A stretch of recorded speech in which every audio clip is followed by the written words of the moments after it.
Dr. Lamas, this is the patient you sent me to evaluate the fractured root on tooth number 19. First name Brian, last name begins with the letter B as in boy. You can see on this 3D reconstruction the defect. The 3D isn't all that diagnostic, but I think it helps you visualize a little bit about what's going on.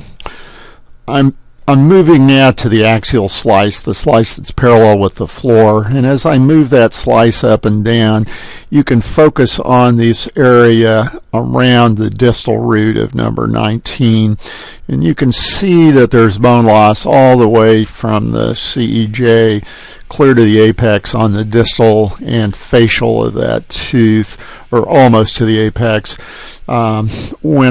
You can also note that all 4 canals were filled and well filled, and there really doesn't appear to be much of a periapical lesion at all.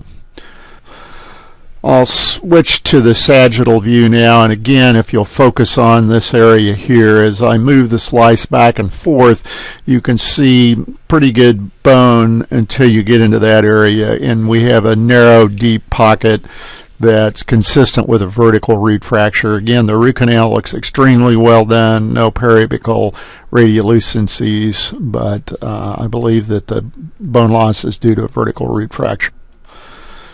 The coronal view is less useful in visualizing it, but still you can, as I move the scan back and forth, you can see the loss of bone on the distal and facial of the distal root of 19. Whereas if you look at the mesial root, you can see bone all the way around. So I believe this one has a vertical root fracture and needs to be removed. Sorry about that.